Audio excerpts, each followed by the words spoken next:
Back here at Light Knuckles Garage, we got it running, but we're having some idling issues. We went in and we found a lot of these bolts. Bolts holding that on were loose. These were loose. We didn't have any pipe clamps here. Didn't look like it needed it, but looked in the instruction manual and sure enough we do. We're getting it down to about 900 RPM idle, but it has a big time hesitation when you hit the gas. So we're thinking it might be the diaphragm. I'm thinking it might be the diaphragm in the carburetor. But I got a guy coming over on Saturday or 2 days from now, and he's gonna take a listen to it and see if he has any ideas before we go too in depth.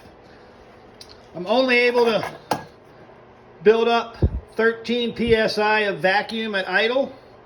The book says I should have 14 plus a little, so I'm a little low there, but then again the book is for non-turboed units, so I'm not sure if that might be a function of being a turboed unit or not. Hopefully we'll find that out. As far as my oil leak test went, I didn't have any major oil leaks, a couple drips here and there, but went back looking at it and it looks like it was just old oil laying in areas. So that's probably not an issue.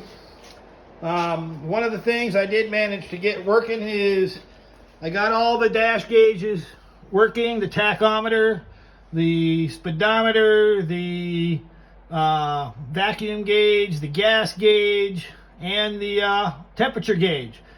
It just so happened, as mentioned previously, we had two cross wires back here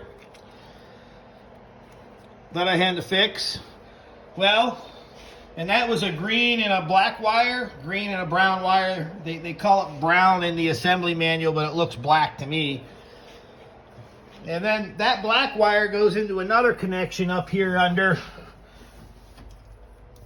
the dash. Those wires were crossed. So I pulled out the pins and was able to save the connector on this one and keep the wires in the connector, unlike the back one. A little experience for it. But I got those crossed. Those were crossed, and those are the temperature gauge and the tachometer. So it's basically feeding my tach signal to the temperature gauge, and my temperature signal to the tach gauge. Did not work. Otherwise, we're moving right along with getting this thing buttoned up. Hopefully here this weekend, I'll know what I got to do. If it's overhaul the carburetor, I'll overhaul the carb, and we'll get this thing buttoned up back here. I can put on the weather stripping and close the trunk lid and start working on the interior dash.